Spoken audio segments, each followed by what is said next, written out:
Welcome back to the podcast. It's October 13th, Monday, 2025. My name's Ken. I thought we would do just a very quick update on good news coming out of Israel. President Donald Trump is over there now.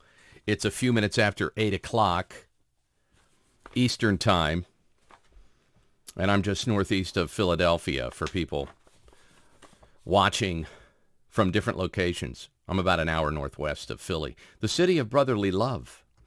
Anyway, so this started breaking last night into this morning. Hamas has released all 20 of the remaining living hostages, Israeli hostages, who are now being reunited with their families in Israel as part of President Trump's peace plan to end the war in Gaza. The president is there now. He's speaking to the Knesset. It's pretty jubilant over there. I'm sure there are a lot of live feeds out there. Everybody's covering it live. I just wanted to make sure that we covered everything up to this point as thoroughly as possible. And then we'll just make this a separate segment. We'll move on to the rest of the podcast. Obviously, this is a big deal. It's been the topic of conversation for months and months and months, especially on this show. I remain optimistic. All I do is pray and hope for the best for everyone involved. I guess that's all we can do at this point, right? It's going to be interesting to see how the messaging and the marketing shifts now. If people are going to continue with the pressure in either direction based on where we are today. Right now we're in a ceasefire. We have a hostage release. It's official. Israeli officials say the remains of the 28 slain hostages are still in Gaza. President Trump delivered remarks this morning in the Israeli Knesset, the country's parliament. This is after arriving in Israel earlier today, being greeted by Prime Minister Benjamin Netanyahu. Israel is expected to release 2,000 Palestinian prisoners, of whom 250 are serving life sentences, and about 1,700 others have been detained since October 7th. In exchange for the release of the Israeli hostages, a ceasefire between Israel and Hamas went into effect at noon local time on Friday, as you recall, and Israel completed a pullback of its military troops to a pre-approved line in Palestinian territory. One of the reasons I was waiting to do this report yesterday is for this very reason. I wanted President Trump wheels on the ground tomorrow, meaning on Sunday. I was thinking, where are we going to be tomorrow? Where are we going to be Monday? And I wanted to see if hostages would be released and if Hamas, the Palestinians, and the Israelis are all on the same page. And I didn't know that yesterday, so it looks like they are at the moment, and we hope for the best. A ceasefire between Israel and Hamas went into effect at noon on Friday. Aid began flowing back into Gaza as hundreds of thousands of Palestinians returned to northern Gaza, many returning to homes reduced to rubble. So there's a lot of issues here. We're not going to discuss them now. This is just an update, but it's going to be interesting to see because over 90% of Gaza is rubble now. So President Trump told Israel lawmakers earlier today that the cruelty of the Hamas-led October 7th, 2023 terrorist attack struck to the core of humanity itself.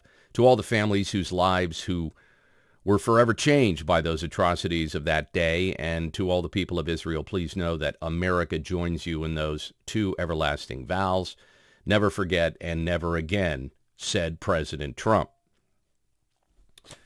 So President Trump obviously meeting with Netanyahu today and other members of the team, Steve Witkoff, also President Trump's son-in-law, billionaire Jared Kushner. He also took part.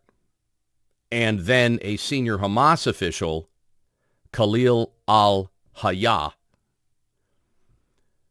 At that meeting, everybody agreed on the 20-point plan, and President Trump said he's going to stand by the 20-point plan. President Trump hailed a historic dawn in the Middle East in remarks to Knesset earlier today. This is the historic dawn of a new Middle East. After so many years of unceasing war and endless danger, today the skies are calm, the guns are silent, the sirens are still, and the sun rises on a holy land that is finally at peace. Well, he's either gotten very articulate or the writers have upped their game, because that's a pretty impressive line right there. The group that represents Israeli hostages' families says it has been told that the remains of only 4 of the 28 deceased Israeli hostages will be returned from Gaza on Monday. Now, I don't know what could be causing this. I'm not reading anything into it. What I'm thinking is maybe they just don't have them. They can't find them. They're in locations where, I don't know. I don't know what happens to remains at war and how that whole process works. I mean, if you go back throughout history, whether it's Vietnam, Korea, even the Normandy invasion, sometimes it took years to get remains back. So we'll see how that works. The hostage families were shocked and dismayed to learn that only 4 bodies of the deceased hostages will be returned today out of 28 held by Hamas. Now, I'm pulling this from various sources. That comment is from CBS. So take it with a grain of salt and keep in mind that CBS is going to front load the bad news first. This represents a blatant breach of the agreement by Hamas, said the families. Understandably, we expect Israel's government and the mediators to take immediate action to rectify this grave injustice. The mediators must enforce the agreement terms and ensure Hamas pays a price for this violation. So again, this is one of the negative things, but living hostages, from what I understand, from what I'm seeing on all sources, have been returned. Now, I'm sure there's going to be people that are outraged about Palestinians being traded, especially 2,000. We'll see how that goes. As President Trump was praising his special envoy, Steve Witkoff, for his negotiating skills, protesters interrupted the president's speech in the Israeli Knesset. The individuals were quickly ushered away.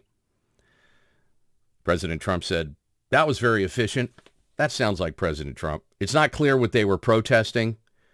And that, again, I'm interested to see how the tempo of protest and engagement changes if all this is accurate. If Palestinians have been returned, I think by the end of the day, some, if all the hostages are back, Israeli hostages, and if there has been a legitimate ceasefire for the past going on 36 hours, and the line where the IDF was has moved back a little, it'll be interesting to see how that changes the dynamic. But one thing that's obvious, President Trump, still known for his book, The Art of the Deal, he's done something. I don't know what he did or said, but I'd rather have peace when I get up on a Monday morning anywhere in the world than war. So we're off to a good start this week. That's the latest on the Israeli situation. And we'll come back with the rest of the podcast right after this.